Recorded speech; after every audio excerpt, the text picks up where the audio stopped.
My dad handed my golden boy brother the business I saved, so I took back everything I built and watched it burn to the ground. My dad chose my golden brother and cut ties by text after years saving our family business. So I cut every dollar I gave them. What followed was chaos. I, 34, male, have been working in business operations and process improvement since college. I grew up in Phoenix, where my father, Marcus, built what became one of the largest construction supply businesses in the Southwest. He started in 1987 with a single truck and a rented garage. He built it into a multi-million-dollar operation by the time I graduated from Arizona State. Growing up, I was always the analytical one. Straight A's through high school. I studied industrial engineering in college. I landed a management position at a major manufacturing company right after graduation. I specialized in operational efficiency. Basically, taking broken systems and making them profitable again. It is what I am good at, and companies pay serious money for that skill. My younger brother, Tyler, was the complete opposite. 3 years younger, he spent high school playing baseball and chasing girls. He never met a problem he could not charm his way around. He never met a responsibility he could not delegate to someone else. Dad always said Tyler had people skills and would be perfect for running a family business someday. I remember one specific incident from when we were teenagers that pretty much summed up our different approaches.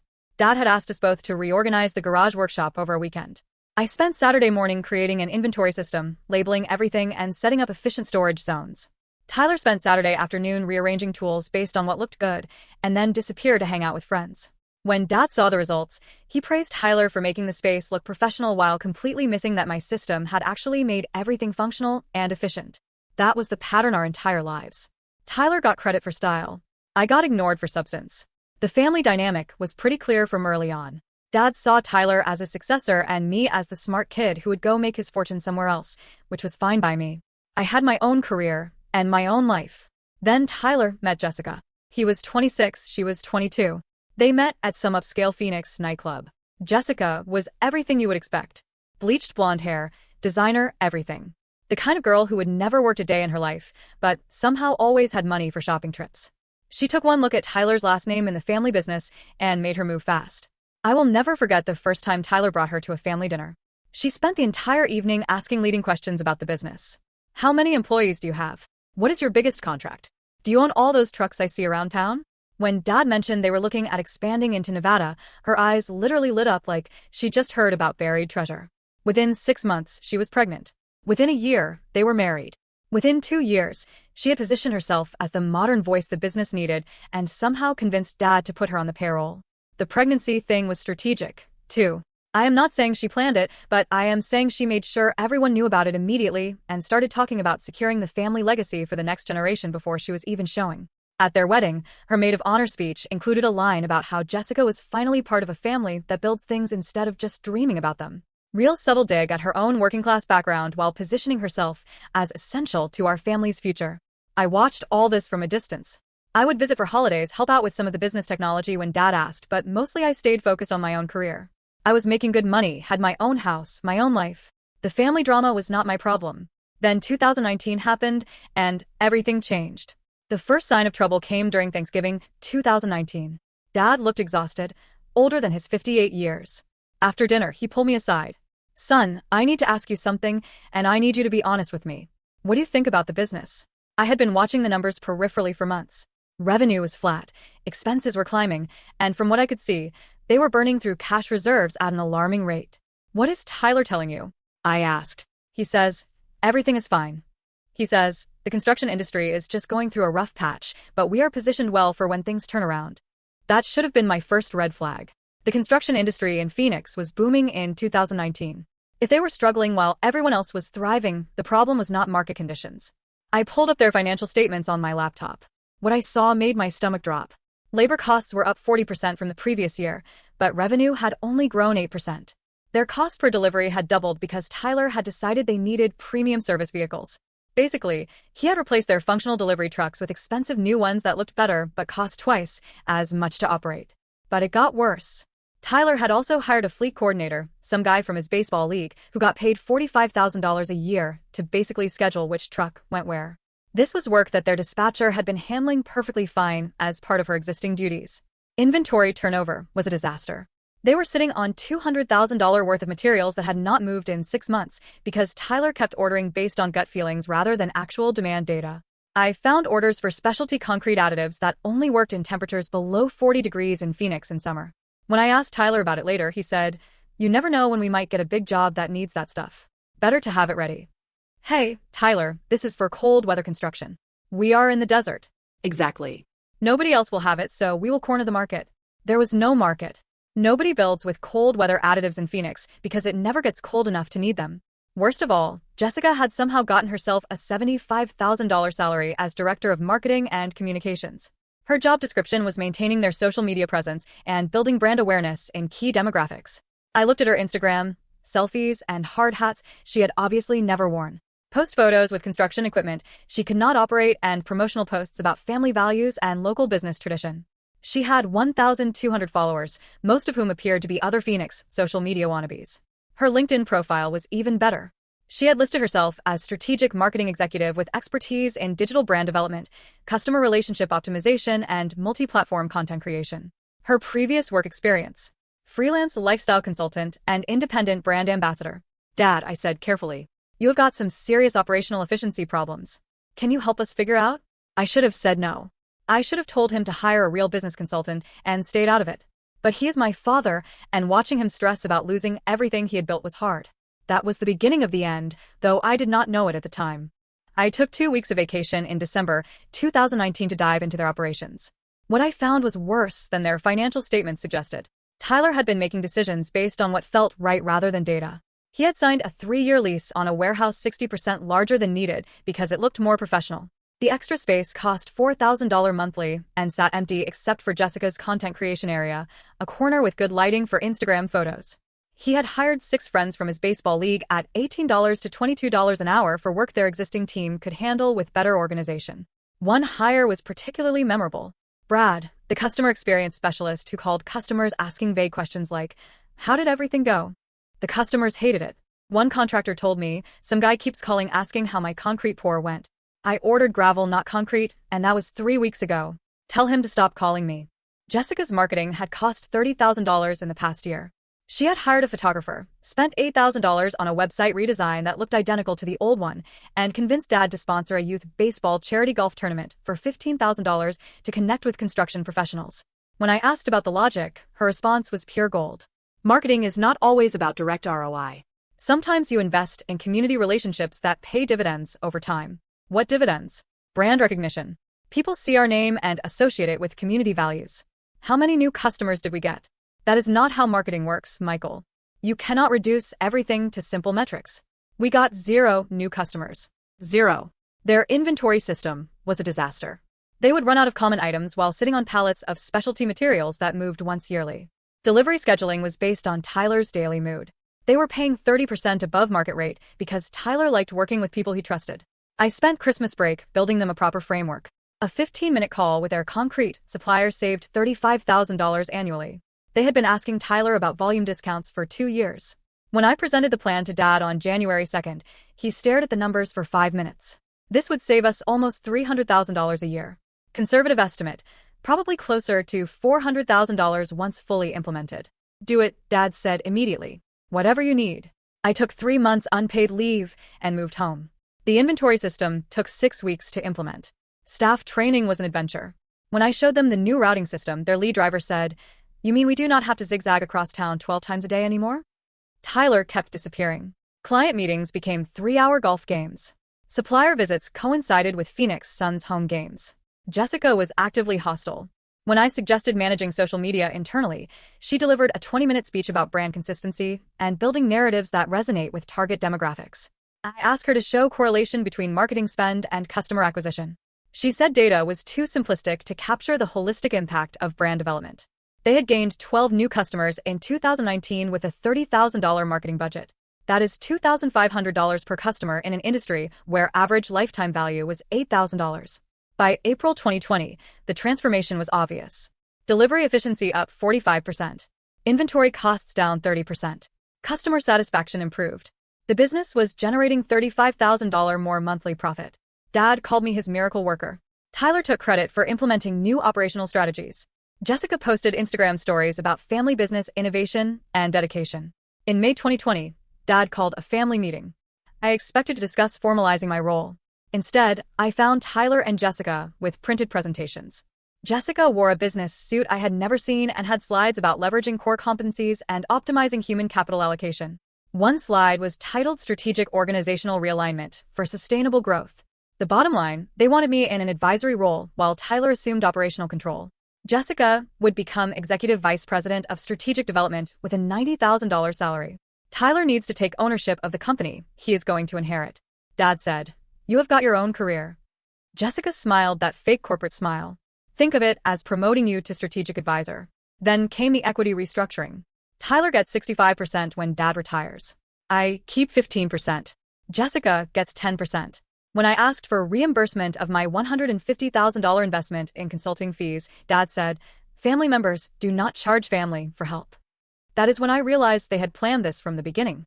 Jessica's corporate presentation, Tyler's talking points, Dad's passive agreement. They had orchestrated pushing me out as soon as I finished fixing their problems. I walked out knowing exactly what I was going to do. Here is what they did not understand about the improvements I had made to their business. When I rebuilt their operational systems, I did not just reorganize their existing processes. I created entirely new infrastructure that ran through systems I controlled. Their inventory management system built on software I had licensed and configured through my consulting company. Their supplier relationships negotiated through contracts that listed me as the primary contact. Their customer database hosted on servers I paid for and maintained. Their delivery routing optimization based on algorithms I had developed and implemented through my own technology platform. Even their bookkeeping had been moved to a system I had set up and managed through my business accounts. I had not just improved their business. I had made their business completely dependent on infrastructure they did not own, but it was all legal. When I had started the project, I had presented Dad with a consulting agreement that clearly outlined intellectual property ownership, system licensing, and termination clauses. He had signed it without reading it because we trust you to handle the details. The agreement specified that if my consulting engagement was terminated, I retained ownership of all proprietary systems and had the right to revoke access with 30 days' notice. Tyler and Jessica had just terminated my engagement. I spent the weekend documenting everything, every system I had built, every relationship I had established, every process improvement I had implemented. Then I drafted a formal notice of contract termination and system access revocation. But I also did something else. I created detailed documentation showing exactly how much value I had added to their business. Revenue increases, cost savings, efficiency improvements, all quantified and time-stamped. I calculated that my improvements had generated $420,000 in additional value in the 4 months since implementation. My time investment had been worth approximately $180,000 in consulting fees at market rates. My direct financial investment was $150,000. They owed me $750,000 in total value. They had offered me 15% equity in a business I had saved. Monday morning, I sent certified letters to all their major suppliers notifying them that I would no longer be managing the relationship and that they should establish new points of contact for future business. I sent similar letters to their top 15 customers explaining that due to organizational changes, I would no longer be overseeing their accounts, but that I was launching an independent consulting practice and would be happy to continue supporting their projects through my new company.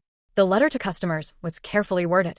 While I have enjoyed working with your projects through Marcus Construction Supply, I am excited to announce that I'm launching an independent consulting firm focused on operational efficiency and project optimization. I would welcome the opportunity to discuss how I can continue supporting your construction supply needs through this new venture. And then I changed every password, revoked all system access, and transferred their customer database to my personal servers. By 10 a.m., Tyler was calling me. "What did you do?" "Nothing works." "I terminated our consulting agreement," I said calmly. "You said you were ready to take full control.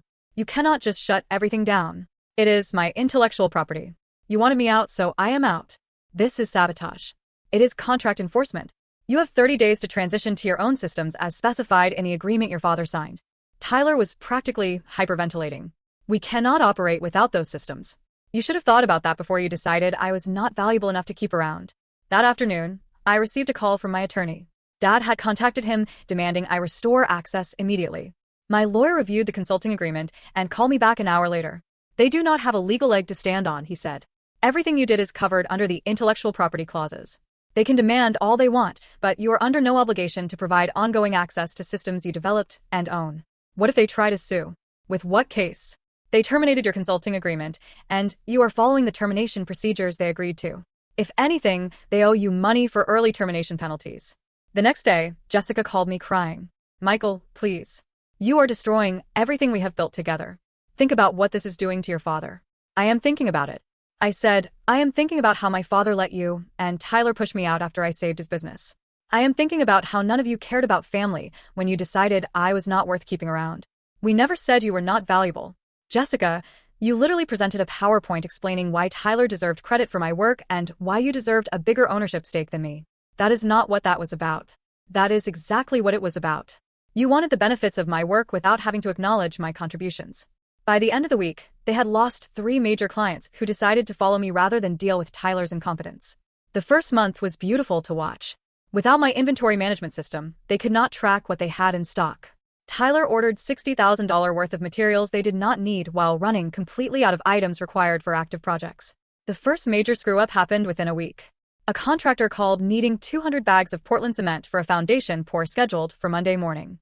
Tyler confidently told them it would be delivered Sunday afternoon. Sunday came, and they had no Portland cement in stock. Tyler had to make emergency calls to 3 different suppliers, paying premium rates for weekend delivery just to fulfill a basic order they should have had on hand. The emergency procurement cost them $1,800 in additional fees and delivery charges for an order that should have cost $400, but Tyler spun it as going above and beyond for customer service. Their biggest client, Morrison Development, called me directly after Tyler quoted them $90,000 for a project that should have cost $50,000. What is happening over there? Morrison asked. Tyler seems to have no idea what anything costs. Organizational transition, I said diplomatically. I am no longer with the company, but I would be happy to provide you with accurate pricing through my new consulting firm. Morrison was one of Phoenix's largest residential developers. They had been working with Marcus Construction Supply for 8 years, but they had primarily dealt with me for the past 2 years because I understood their project timelines and material requirements. I got Morrison's contract and their referral to 3 other major developers. Jessica tried to maintain their social media presence, but without access to customer data or project information. She was posting generic content that had nothing to do with their actual business. She did a video tour of their warehouse wearing a hard hat and safety vest, but you could tell she had never worn either before because she kept adjusting them like they were uncomfortable costumes. The video was supposed to showcase their professional operations and safety standards. Instead, it showed Jessica stumbling over inventory she could not identify, mispronouncing technical terms, and accidentally knocking over a display of paint cans while trying to gesture dramatically at the camera. The video got attention, but not the kind they wanted. Comments ranged from, "Is this a joke?" to, "Who let the Instagram model into the construction site?" to, "This is what happens when you hire based on looks instead of qualifications." Jessica deleted the video after 6 hours, but not before multiple people had saved copies. One construction worker created a remix version set to circus music that got 15,000 views on TikTok. Tyler was bleeding money trying to rebuild what I had taken. He hired an IT consultant who told him it would cost $80,000 to replicate my inventory management system. He hired a business process consultant who explained that recreating my supplier relationships would take 6 months and probably cost them their competitive pricing. The IT consultant's estimate was actually low. When Tyler saw the scope of work required to rebuild everything from scratch, he tried to negotiate a cheaper solution. "Cannot you just build something simpler?" he asked. "Sure," the consultant replied, "but it will not do what Michael's system did. You will lose about 60% of the functionality." What functionality do we really need? That question told me everything I needed to know about Tyler's understanding of what I had built. He hired a marketing firm to professionalize their online presence. They charged $15,000 to basically copy what Jessica had been doing, except with better photography. Meanwhile, their operational efficiency was falling apart. Without my delivery routing system, their trucks were making half as many deliveries per day. Without my supplier relationships, they were paying 25% more for materials. Without my inventory optimization, they were sitting on hundreds of thousands of dollars worth of stuff they could not use while constantly running out of basic supplies. The delivery problems were particularly painful to watch. I had optimized their roads to minimize drive time and fuel costs while maximizing the number of stops per day. Tyler went back to the old system of whoever is available takes whatever order comes in next. This resulted in trucks driving across town multiple times per day, sometimes passing job sites they had already visited to deliver materials they could have brought in one trip. Their fuel costs increased 70% in the first month. Dad called me 3 weeks after the transition. "Son, maybe we can work something out. Come back and we'll discuss a better arrangement." The arrangement was that you were buying out my consulting contract. I said that is $150,000 plus penalties for early termination. The total is $220,000. We do not have that kind of cash available. You had cash for Jessica's salary increase and Tyler's new truck last month. That is different. No, Dad. That is exactly the same. You had money for the things you prioritized. You just did not prioritize honoring our agreement. By the second month, they were behind on supplier payments. Tyler had to lay off 4 warehouse workers because they could not afford payroll. Jessica's Instagram post became increasingly desperate. Support local family business and celebrating 35 years of community service and quality you can trust from people who care. The engagement on her posts dropped to almost nothing. Hard to build community support when you cannot deliver what you promise. The real entertainment started when Tyler decided he was going to modernize the business with his own ideas. Remember, Tyler had spent 3 years taking credit for improvements I had made while having no understanding of how any of it actually worked. Now, he was running the show, and his natural business instincts were finally getting a chance to shine. First, he decided they needed better brand visibility. He spent $12,000 on vehicle wraps for their delivery trucks, bright orange, with the company logo covering almost every surface. The trucks looked like giant traffic cones, but the real genius was in the design. Tyler had insisted on including Jessica's headshot on every truck along with a tagline, "Family Values, Professional Results." So now they had delivery trucks driving around Phoenix, with Jessica's glamour shots plastered on the sides. Customers started calling them the Instagram trucks. Not exactly the professional image Tyler was going for. Then, he renegotiated their warehouse lease. Instead of the professional space they had been renting, he moved operations to a cheaper location on the outskirts of town. The new warehouse was $2,000 less per month, but it added an average of 45 minutes to every delivery route and was in a neighborhood where 3 of their trucks got broken into within the first month. Tyler's logic: real estate is about location, location, location. But for a warehouse, you just need space. Why pay downtown prices when we can get twice the space for half the price? What he missed: their customers were downtown contractors who needed quick deliveries. Adding 90 minutes of round-trip drive time to every delivery made their service significantly less competitive. His masterstroke was implementing what he called premium customer service. This meant assigning a personal account representative to every client. Basically, Tyler hired 6 of his friends to call customers weekly and ask if they needed anything. The customers hated it. These were not trained sales professionals. They were Tyler's golf buddies making scripted calls about construction supplies they did not understand. Morrison Development told me some guy called asking if we wanted to upgrade our rebar order to premium grade. We were ordering decorative gravel. Another customer complained, "Your brother's friend called trying to sell me architectural concrete for a drainage project. When I told him I needed standard concrete, he asked if I was sure I did not want to elevate my project's aesthetic impact." The premium service team was costing them $18,000 a month in salaries while actively annoying their customer base. Jessica, meanwhile, decided she needed to leverage digital marketing synergies. She hired a social media consultant who convinced her to launch a TikTok account featuring behind-the-scenes construction supply content. The videos were exactly what you would expect. Jessica pretending to operate equipment she had never touched, explaining construction processes she did not understand, and attempting to make cement mixing look fun and relatable. One video featured her trying to explain different types of concrete while wearing a white dress and high heels in the warehouse. She kept referring to concrete mixtures as recipes and talking about how each blend has its own personality. Another video showed her attempting to drive a forklift while giving safety tips. The video ended with her backing into a stack of drywall sheets while laughing nervously and saying, "Oops, that is why safety training is so important." The TikTok account got some attention, but mostly from people making fun of her. Construction workers started sharing her videos in industry groups as examples of how not to run a construction supply business. One video got 50,000 views, but only because she accidentally knocked over a display while trying to film herself walking confidently through the warehouse. The comments were not kind. "This is what happens when you put someone in charge who has never worked a real job. My toddler has better spatial awareness. How is this person running a construction company?" By month 3, their operational costs had increased 60% while their revenue dropped 30%. They were burning through their remaining cash reserves at an unsustainable rate. Dad had to take out a second mortgage on his house to cover business expenses. That is when the real begging started. Month 4 brought the first real panic call. "Michael." Dad's voice was shaky when he called on a Tuesday morning. "We need to talk. The business is in serious trouble. I heard Tyler made some mistakes. Jessica's initiatives did not work out the way we hoped. We need someone who understands operations. You need $220,000 to buy up my consulting contract. Until that happens, I am not available." "Son, we do not have that money." "You know we do not have that money. You had money for Tyler's premium service team. You had money for Jessica's marketing consultant. You had money for truck wraps and warehouse moves and TikTok campaigns. You just did not have money for honoring contracts with me. That is not fair. Fair would have been giving me a real ownership stake when I saved your business. Fair would have been recognizing my contributions instead of pushing me out for Tyler's ego. Fair would have been treating our agreement like a legal document instead of a suggestion. I hung up. That same week, I got a call from one of their suppliers. Michael, what is going on over there? Tyler ordered $15,000 worth of roofing materials, but their payment is 3 weeks overdue. When I called to follow up, some girl told me she would circle back with the accounting team and hung up. The girl was Jessica. The accounting team was her friend Melissa, who was apparently as confused about accounts payable as she was about everything else. I started getting more calls like this. Suppliers who were used to dealing with me were now trying to collect payments from Tyler and Jessica, who apparently did not understand that net 30 meant they actually had to pay within 30 days.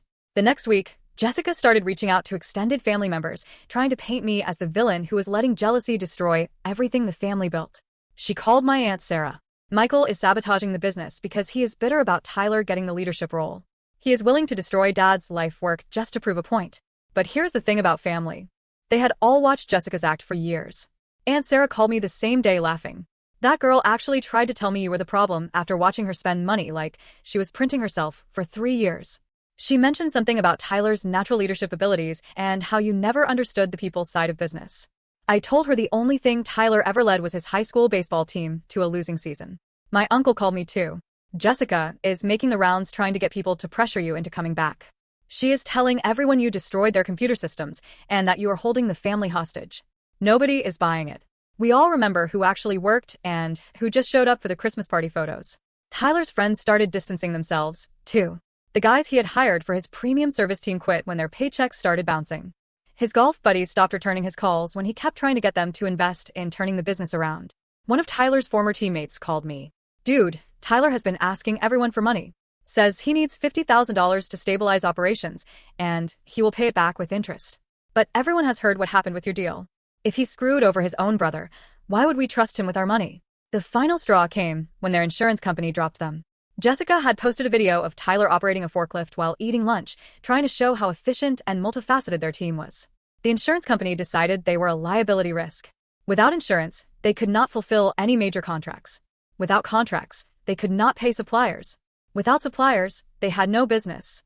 Tyler showed up at my apartment on a Sunday afternoon in month 5. He looked terrible, unshaven, exhausted, wearing clothes that looked like he had slept in them. I need help, he said. I let him stand in my doorway for a minute before responding. What kind of help? Business help. I do not know what I am doing. I thought it would be easier. Easier than what? Than watching you make it look easy. That was the closest thing to honesty I had heard from him in years. Why should I help you? Because Dad is going to lose everything. The house, the business, everything. Dad chose to risk everything when he let you, and Jessica pushed me out. Tyler's voice cracked. She left. Jessica left. Took the kids, and moved back to California. Said she was not going to waste her life on a failing business. I was not surprised. Jessica had been posting increasingly frequent photos of herself at expensive restaurants and shopping centers, usually with captions about investing in self-care during difficult times. When the business started failing, her posts shifted to motivational quotes about new beginnings and not being afraid to make tough decisions.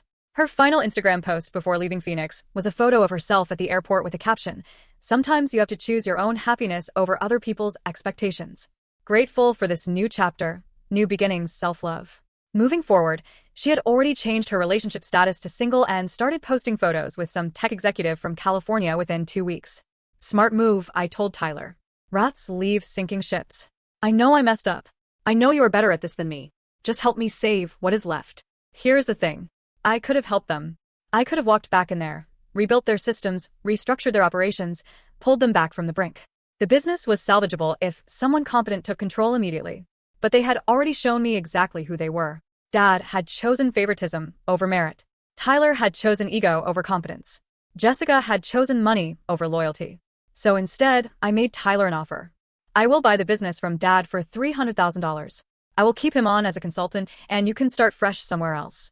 $300,000. That business was worth over $1 million before everything went wrong. The business I built was worth over $1 million. The business you have been running for 5 months is worth whatever someone is willing to pay for it. You cannot be serious, Tyler. Your business is 3 months from bankruptcy. Your insurance is gone. Your client base is gone. Your operational efficiency is gone. I am offering to buy a failing company for more than it is worth and throw in a job for Dad. That is generous. He left without taking the deal. 2 weeks later, Dad called me himself. Michael, Tyler told me about your offer. We cannot accept $300,000 for a business that has been in our family for 35 years.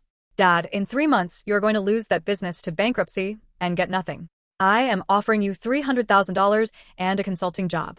That is $300,000 more than you will have if you keep letting Tyler run it into the ground.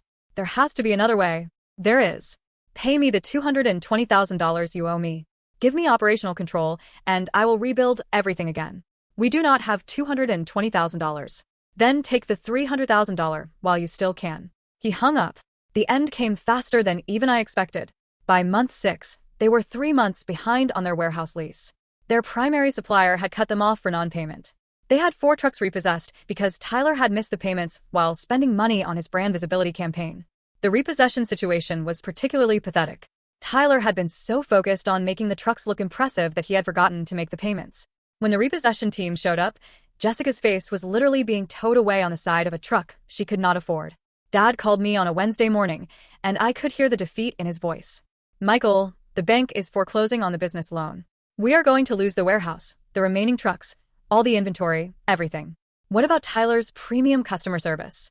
What about Jessica's digital marketing synergies? Please do not. I know you are angry, but this is 35 years of work disappearing. 35 years of work that I saved and that Tyler destroyed, and that you let happen because you thought family loyalty meant ignoring incompetence. Hey, what do you want from me? Nothing, Dad. I do not want anything from you anymore. But that was not entirely true. What I wanted was for him to understand what had really happened.